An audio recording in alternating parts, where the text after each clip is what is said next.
Hello everybody, welcome to my YouTube channel. मैं हूं साजिद आरई और आज के इस लेक्चर में हम सीखेंगे कि हम दो या दो से ज़ायद ऑब्जेक्ट्स को कोरल ड्रा में किस तरह से अलाइन कर सकते हैं और दो या दो से ज़ायद शेप्स का आर्डर किस तरह से चेंज कर सकते हैं। तो without any further delay let's get started.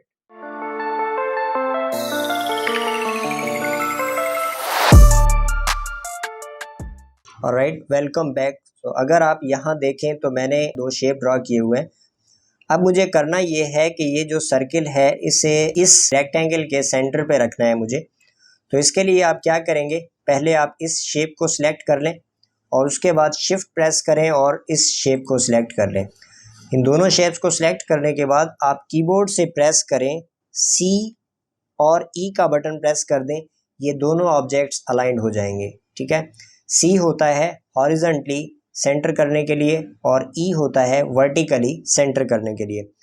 अब अगर मैं ये चाह रहा हूँ कि मुझे ये सर्किल जो है इस रेक्टेंगल की लेफ़्ट अलाइन करना है, यानी कि इस लाइन के साथ रखना है, तो आप कीबोर्ड से एल का बटन प्रेस कर दें। और अगर राइट साइड पे रखना है तो कीबोर्ड से आर का बटन प्रेस कर दें और दोबारा से सेंटर करना है तो सी प्रेस कर दें।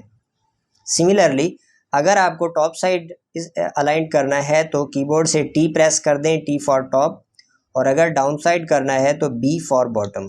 ठीक है, और दोबारा सेंटर करना है तो ई फॉर सेंटर। ठीक है, अब अगर मुझे ये सर्कल रखना है इस कॉर्नर पे तो अब सबसे पहले तो हमें ये देखना है कि इस कॉर्नर को दो साइड्स कौन सी लग रही हैं। एक तो टॉप साइड लग रही है और दूसरा लेफ़्ट लग रही है। तो अब इन दो यानी साइड्स के जो फर्स्ट लेटर्स हैं ना, ये टॉप का टी और लेफ़्ट का एल, इन दो बटन्स को अगर आप प्रेस कर दें तो आपका ये अलाइंड हो जाएगा, टी और एल। तो ये इस कॉर्नर पे चला गया। अगर इस साइड पे रखना है तो आर प्रेस कर दें, अगर यहाँ रखना है तो बी प्रेस कर दें, अगर यहाँ रखना है तो एल प्रेस कर दें, और दोबारा से सेंटर करना है तो यहाँ से ई और सी प्रेस कर दें। तो इस तरह से आप इन ऑब्जेक्ट्स को अलाइन कर सकते हैं। तो एक एग्जांपल और ले लेते हैं। मेरे पास यहाँ पे कुछ ये शेप्स ड्रा हुए हैं।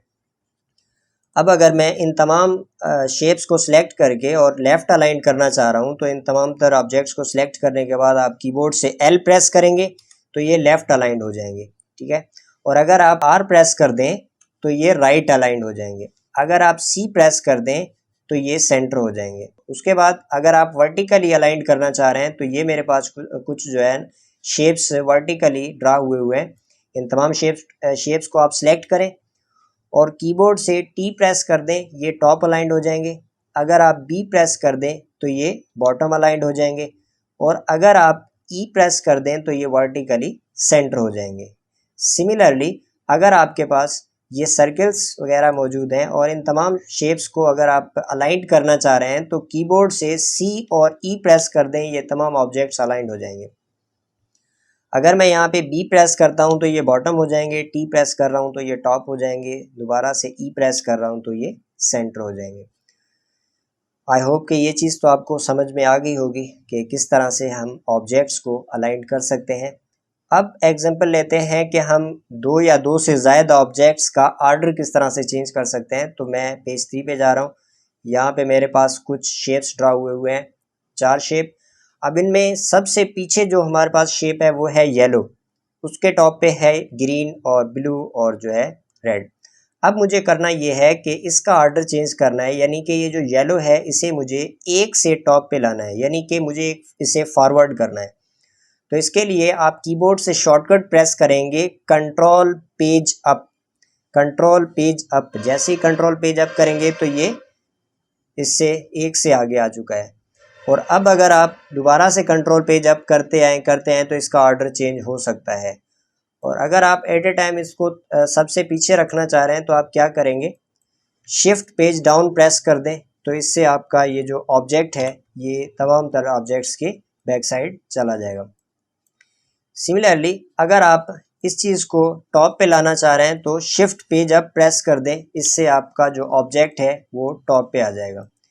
यानी कि अगर आपको किसी एक शेप के पीछे शेप रखना है तो उसके लिए आप कंट्रोल पेज डाउन का इस्तेमाल करेंगे, और अगर आप तमाम तरह ऑब्जेक्ट्स के पीछे रखना चाह रहे हैं तो शिफ्ट पेज डाउन का इस्तेमाल करेंगे। और अगर टॉप पे रखना है तो शिफ्ट पेज अप कर दें। अभी के लिए इस वीडियो में इतना ही गाइस। तो अगर आपको मेरी ये वीडियो पसंद आई हो तो प्लीज़ इसे लाइक, शेयर और कमेंट ज़रूर कीजिएगा। Thank you so much guys for watching this video and I will see you next time.